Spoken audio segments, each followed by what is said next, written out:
Hello everyone, welcome to your March subscription box project tutorial video. Thank you very much for joining me. I'm really excited to show you this month's project. This is a lovely one and it's been really popular. We've got over 200 subscribers to this box, so I can't wait for you all to have a go and hopefully really enjoy this month's design and project. So I'm going to talk you through what's in the box, what extra equipment we've got that you're going to need at home when you're printing, and then we're going to get started. So in this month's box, there was a whole range of colours that you could choose from. I think we had 6 colour palettes. Now, that was more than we'd intended, but basically the design looks good in every colour. And we couldn't limit it to just 3 or 4. So we thought, why not just offer you guys 6? And then also you'll be able to see what other colours you could use at home. So there was 6 colour palettes to choose from. So there was blues, greens, oranges, pinks, purples, and then an earthy palette. So most popular was actually surprisingly orange and earthy, and then I think pinks was just behind that. But I am going to show you the greens because that's the one that catches my eye the most. So in my box, I've gone for the green colour palette, which is light spring green and olive green. Now you're probably going to have something different at home, but it's still going to work in the same way.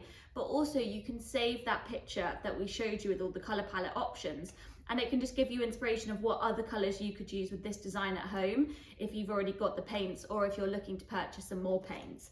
So these are the colours that I've got, and you've got a 50ml pot of each, and there are normal textile fabric paints. You've got 2 new sponges, you've got your 2 printing blocks. Now we've got a beautiful sunflower tile and then a solid circle which goes in the middle. So this is what we're going to be using for the project. You've got your lovely postcard. You're probably getting quite a collection of these now. I've got them all pinned up on a notice board. So that one's a really nice one. Again, with the link to the video and what should be included in your box, but this is probably how you found the video. And then you've got your laundry bag. Now this is a really lovely natural cotton calico laundry bag. I think it's about 40 by 50 centimeters, so a really great size. Like, I use them all the time when I'm going away on holiday. I take them with me. You know, you can put your washing in them if you want to use them inside the house. They're just really, really useful. They also make really great presents, and we're going to be printing both sides of this. Now, just so you know, before you get started, I have ironed my center lines in the bag. Now that's really important when you're using a tile design, which I'm going to show you later, but you want to have your center lines. So if you can iron them in before you start printing, then that's ideal. I actually didn't fold it perfectly in half because you've got this top bit where the string is, and you can see you've got another stitch line there. I actually folded it up to there, if you can see. So it was like that. So I had this top at this area at the top free, which I haven't included in my center lines, and that's because we're not going to be able to print on there.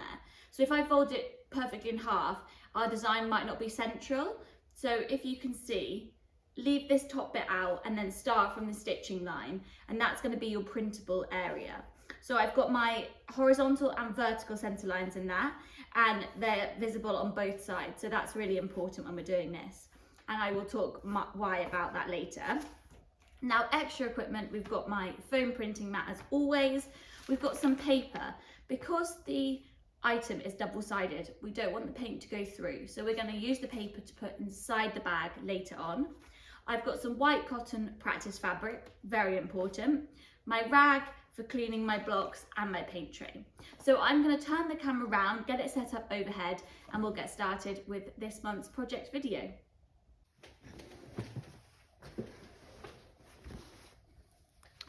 So I have got my table set up for printing. I've poured a blob of each of my colours out.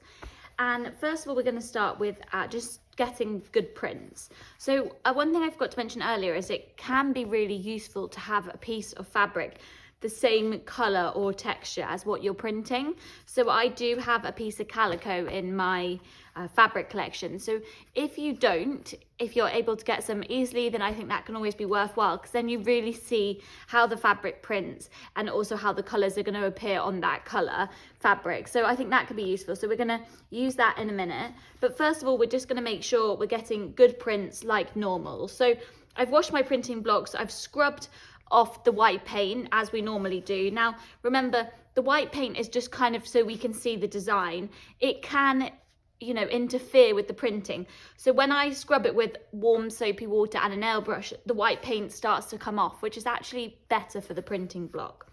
So first of all, we're just gonna practice printing it, and that's just gonna allow us to feel how much pressure we need to apply when we're printing this design. So how much we need to wiggle it. This is quite a big block, so I'd probably use 2 hands and just rock it side to side, up and down, making sure you're getting all 4 edges as it's quite a big block. And then remember to lift it straight up. So there we go, that's lovely. And I think when you're using a block for the first time, you'll start to see it kind of warm up after a couple of prints. So the more that you print it, especially during the practice, the better that printing block becomes. You might not be able to see that on camera, but even that second print is more full and less kind of mottled than my first, and that's just where the printing block is starting to absorb some of that paint, and it's just settling into kind of a nicer rhythm, I'd call it maybe. So I've done 3 prints there. I'm going to change the colour, and I'm going to do the olive green next. Now this is where you can experiment with kind of colours and things, like you can see which colour way round you prefer, whether you prefer the light colour on the outside and then the dark colour in the middle, or if you prefer the dark colour on the outside.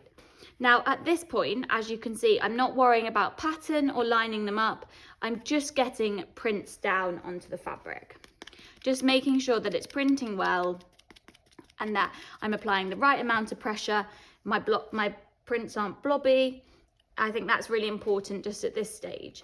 Now you may notice, and as you may have noticed on other blocks that you print with, this has got quite a solid outside. You know, there's a bit of detail in the middle, but otherwise it's quite solid colour. Now, if it's coming out slightly mottled, like mine is, then just remember that that is absolutely fine. That is just the block printing look. You never get like perfect solid colour. You always get this kind of cloudy effect. And that is how it's meant to be. Sometimes people think, oh, am I not printing correctly? But that is how they're meant to come out. You never get perfectly solid colour with a wooden block. So there we go. So my pressure is right. You can see if you're pressing too hard, you might have smudgy edges, whereas I've actually got very clear, crisp edges. If you're getting slightly smudgy or fuzzy edges, that probably means you're pushing too hard. If you've got a smudge on one corner, it probably means you're pulling the block up and just like peeling it away rather than pulling it straight up. So just keep practicing with this stage to make sure you're happy. And then we're going to have a go with the solid block. So I'm going to practice lining this up on the inside. You see there should be like 1 millimeter around each side. But if you don't quite get it central, it doesn't matter at all. So I've put the darker colour inside the light spring green, and then I'm going to swap them around, and I'm going to do the light one inside here. Now, remember to stay on this stage of the practicing until you're really confident with the blog, until each print is coming out exactly how you want it. It's always worth persevering. You know, if you're not getting good prints at first, you know, maybe try washing the block again, or just stay on the practice so you really get a feel for this printing block. Because as you know, every block prints differently, so you've got to get used to this one. Now, when you are getting good prints and you're ready to move on, we're going to have a look at looking at spacing and things. So if you've done our subscription boxes before, you have probably already learned about tile printing in some of the previous videos. But if you haven't, we're going to just go over that again. Now, when we use a tile design and we're printing anything like a cushion or a bag or anything, we always start from the inside and we always work our way out. That's really important for spacing. It's key when you're printing. So that's why we've got this center line, okay? Now, that's where you're going to have your starting point from. Now, but depending on the space we have available, there's kind of 2 starting positions. So what we want is, I don't really want any prints to go over the edge of my fabric, because as you may already know, seams and things can interfere with the printing process. They can sometimes give you a wobbly print. So I always like to keep my prints inside and not go over the edge. So with that in mind, we want to work out how many full prints we can fit across the bag. Now, there's a few different options when we're looking at how many prints we can fit across the bag. So I'm going to show you a few, and then we might use a combination of 2 of them. So you've got your center line. So sometimes what I like to do is I like to start my first print in the very center. So can you see the center point of my block is touching the center point of there. Now what you can even do is draw some little marks on the block and then line those up with the center line. So if we started with that positioning, we'd get 1, 2, then we wouldn't get a full third print across. So we'd only get 1, 2, 3, 1, 2, 3 prints across the bag. So that doesn't give us very good coverage. But if we worked up from there, we'd get 1, 2, 3, 4, 5. So that's quite good. So we can get 5 up if we start in the center like that. If we start on the center line, we only get 1, 2, and then we won't get a third.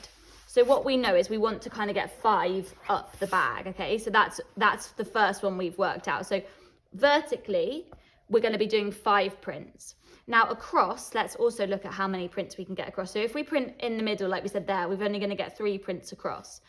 But if we start on the center line, we're going to get 1, 2, 3, 4. And that's good. That's good coverage. So what we now know is we can get 4 across and we can get 5 up.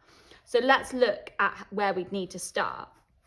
So I've done this before, but I'm going to talk you through it at home. I'm going to make sure my block is clean. So can you see this center line here? So what I know I need to do is, in order to get 5 prints, I do have to print in the center of that bag. So the center line is there, and my first print has got to go there across the center point. Sorry if this sounds confusing. So I know that I can then fit 1, 2, 3, 4, 5, and horizontally I can fit 1, 2, 3, 4. So can you see that's how I've worked out where I need to start from. So my first print needs to go there. So what I'm going to do is start with that one. So my center line is there and there. So I'm going to print on the horizontal center point. I'm going to print directly in the middle of it. And on the vertical center point, I'm going to print either side of it. So it can be a little tricky to work out, but what's really worth doing is looking at this spacing. You know, you can even jot it down on here, but I know that I need to print 5 up and 4 across, and I've been able to work out where that should be. Now your bag is exactly the same size at home, so I've kind of worked out all that fiddling for you.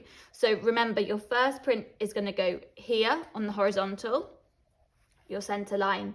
You're printing in the middle of your horizontal center line and to the side of your vertical center line. And then we're going to do that going up, and that's going to give us 5 prints high and 4 prints across.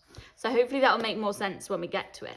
So as we've got our center point, we do like to use our center point as a guide. So what we can do here on this practice, hopefully you can see my center line, we're going to use that as a guide, and we're going to have a little practice. So we're going to do the same on here. So we're going to print on directly in the middle of this horizontal line and to the side of the vertical one. So let's do our first print. Doesn't matter which color palette way round you use here, just for practicing. Now the center line is really good because that's going to keep you straight. So one of the really good things about tile design is you always want to start from the middle and work your way out, and you want to start from a center line, which is going to give you a really good guide.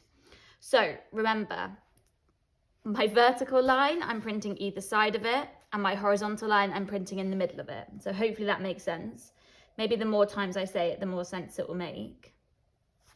Okay, so I've printed in the middle, and I've just done that by eye. Remember, like I said, you could draw some little lines on your block, and then you can line it up perfectly. But remember, the block isn't totally symmetrical. The wooden blocks never are. So they might be slightly skew with anyway.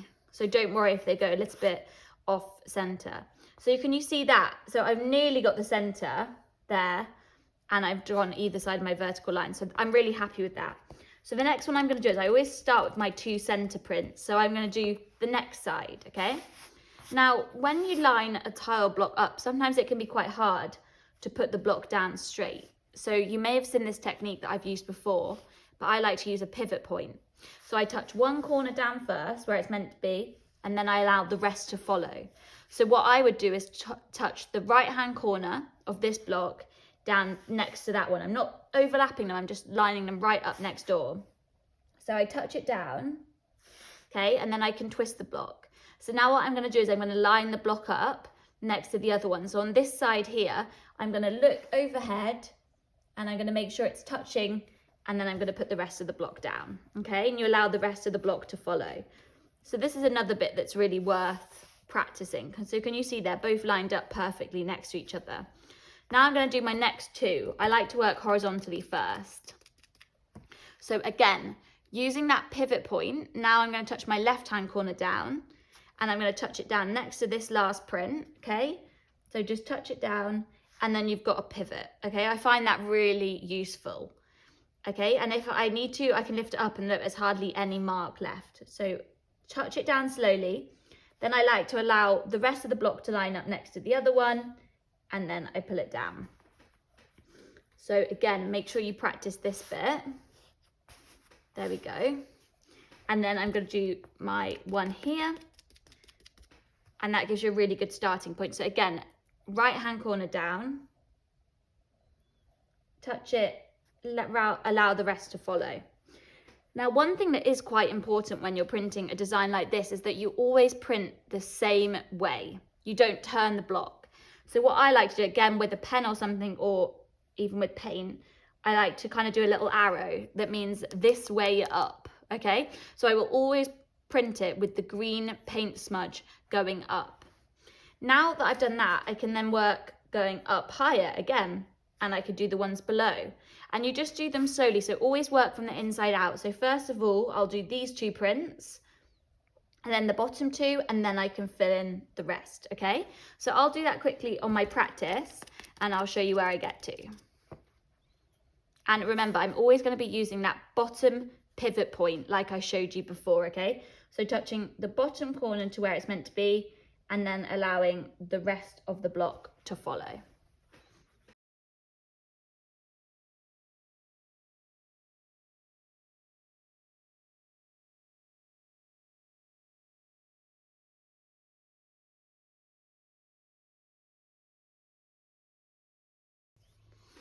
And there we have it. So on my practice piece, you can see I've managed to print my tile design 4 across, and just on this piece of fabric that I've got, I've gone 3 high. But you could always cut a piece of practice fabric the same size as your bag and practice on that first. So there is always, you know, it's very difficult to get it totally symmetrical. So I don't know if you can see here, but I've got a very slight gap where the blocks haven't quite met each other. But what I do with these at the end is I just fill them in with a paintbrush, and you won't even notice. So I'll show you that little trick later. So quickly, I'm gonna fill in the gaps, and then we'll move on to our bag.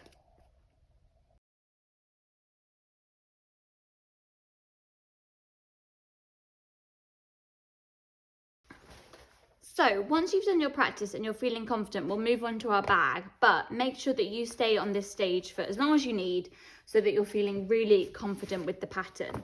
Now, remember with our bag, it's double-sided. So I've got 2 pieces of A3 paper. You could use anything, newspaper, but you're just gonna pop that inside, and that's just gonna stop the paint going through to the other side.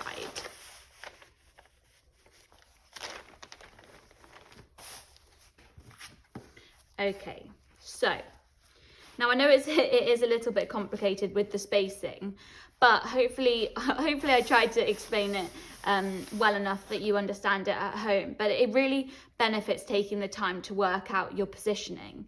So you can follow mine as I've done it, you know, I've tested it now, but just so I wanted you to have the information so that if you go away and want to print this on other items, you now know how. So always start with your center points, and then you can work out how many prints you can fit on the bag. Now, another thing that's really important when you're using a tile design like this is, one of the reasons I'm not doing it is because I don't want to get my head in front of the camera, but I'll show you quickly. It's really important that you're always looking ahead of the printing block. Never be printing up here where you can't see. Always make sure you move the fabric and your head is above the printing block so you can really clearly see exactly where that print is going. Now, like I said, I don't want to do it because I don't want to get my head in the camera, but it's really key that you are over the top of the printing block. And if you are printing this area at the top, what you can do is you can turn the bag round and turn your block round and print this way instead. So just make sure that you're always printing close to you, never be printing far away, as it just makes more room for mistakes. Now, some of you may have printed calico items before, but it is a little bit of a thicker fabric. It's a tougher weave, and the fabric paint can take longer to absorb. So when you print on the calico, we always suggest holding the printing block down for a few seconds longer than you would, say, on your white cotton fabric. And that means that the fabric has more time to absorb the paint. So I think that can be quite key with this. Now remember, I'm going to go through it once more. Our horizontal center line, we are printing directly in over the top of it. So the center line is going to be in the middle of our printing block. Now the vertical center line, we're printing either side of it. And that is going to give us 5 prints high, 4 prints across, okay? Now I've poured some more paint out. Make sure that your sponge is always wet. And as we're using the same block over and over again, you may need to wipe it down or give it a wash halfway through if it gets a bit splodgy. So bear that in mind. Now, I won't make you watch the whole thing. I'm going to speed this bit up and I'm going to start printing. And if and when there's any tips that I need to share with you, I will stop and I'll start talking again, and then we'll get going again. But I'm going to show you the starting off point. So remember, probably don't tap your paint onto your printing block over your fabric, as it can splatter. Going to get a nice coverage.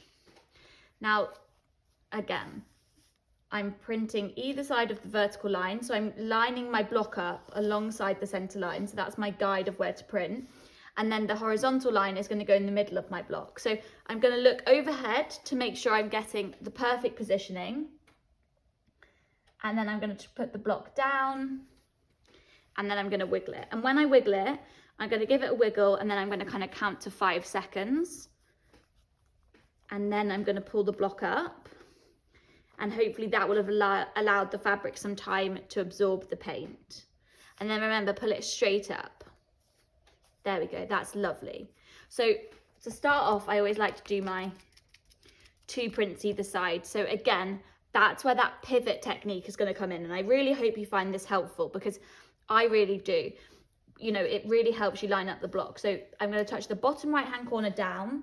Now remember, these blocks don't need to overlap, but they do need to touch. So they need to be printed right side by side. That will create the overall continuous design. So I'm going to touch my bottom right hand corner down. Then I'm going to allow the rest of the block to follow. And there we go. So giving it a wiggle and then counting to 5 again.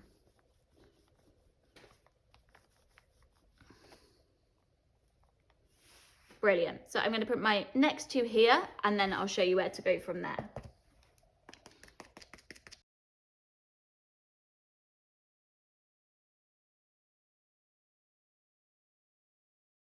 I sometimes think that is the hardest part. So I've got my 4 in the center, so that's really good. And I've tried to get them as straight as possible. It's not exactly, like if I have my postcard, that center line isn't exactly in the center of all the circles, but it's not far off. Now, what I like to do is, say for example, you have gone a bit skew whiff here.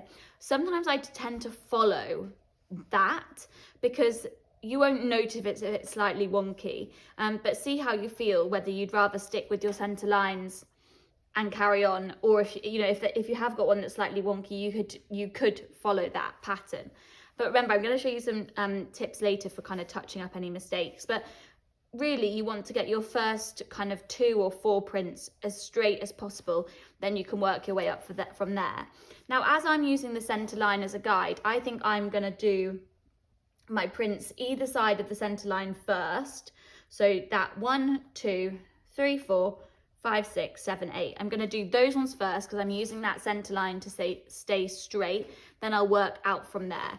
So if you're comfortable to do the same, I would follow that pattern. And again, I'll show you where I get to.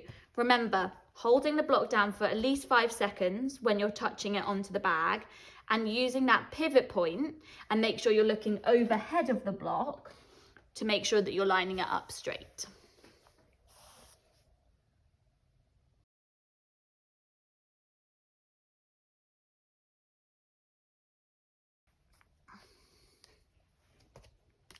Now, as you can probably see, this is where it gets a little bit trickier, because I'm not only lining the block up with this print, I'm also lining it up with the print underneath, which is why I find that pivot point so useful. So I can put the block down where it's meant to be, just one corner. And then what I can do is I can just guide the printing block down on the vertical side and then also along the bottom. It just means it gives you that like flexibility. I think sometimes when I have to print like a block like this, I get a bit like wobbly when I'm trying to set both sides down at the same time. So that pivot point just really gives you that flexibility. So I've got those ones, and you can see it's starting to form this border around the outside, but that is absolutely perfect. And then I'm going to start with these lower prints now as well.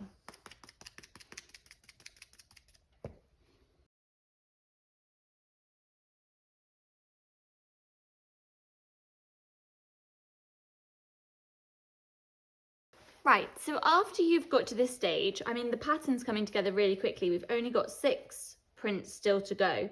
Now, again, still using that pivot technique, make sure you're just popping the corner down first, because when you get to this bit where you're lining the block up at the side and underneath, that's where I feel it gets more difficult, because if I try and put the block down at once, I get a bit shaky. Whereas just putting that corner where you want it to go, you can allow the rest of the block to follow when you twist it. So I'm going to fill these bits in. Again, I've got a few little gaps coming through, but I'm going to show you how to fix them at the end. So I'm going to do these final 6 prints, and I'll show you what it looks like when we're done.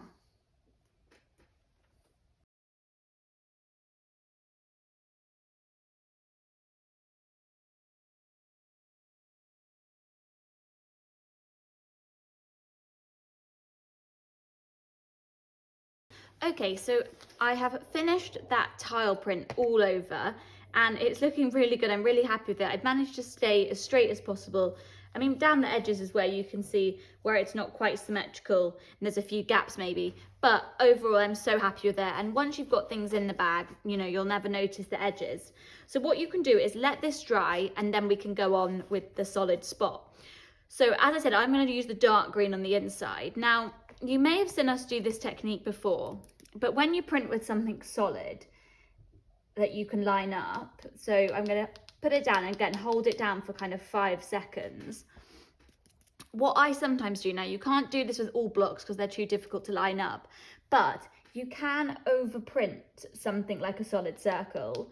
So print it twice, which just gives it more depth and it kind of reduces the mottled effect. So what you can choose whether you do that bit, whether you print it twice or you just print it once, depending on how strong you want the colour to be. But what I'm going to do is print the dot once all over and then let it dry a little bit.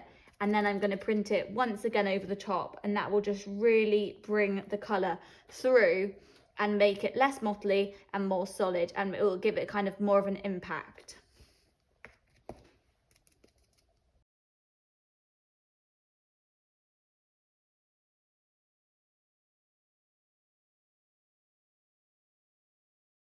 Okay, so there is my solid circle printed once all over. Now, it's exactly like I said to you earlier about the solid design. They always come out more mottled. Now, you can't do this with something like the tile, but you, like I showed you, you can overprint. So if you want to do this, practice it on your practice fabric first and making sure you're happy lining it up. But if you want to, you can go over the top again, and that will just really bring that center circle a bit more stronger, and it will pull it through the design and make it much more prominent.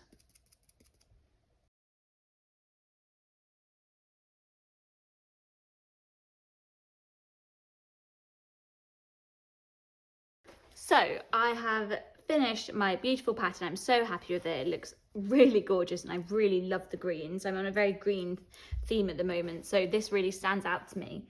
Now, as I showed you earlier, if you want to, if you've got any little gaps or anything significant, you can get a detailed paintbrush and just very, very lightly kind of brush the paint over.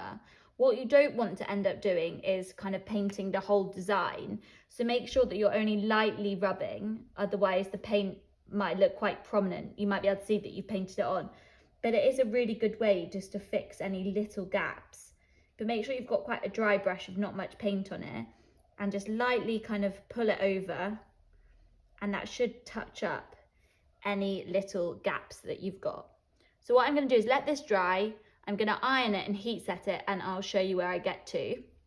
Now, I will print, you can print the other side if you want with the different colour palette. Now, I'm not sure I've got enough light spring green left to do the whole other side.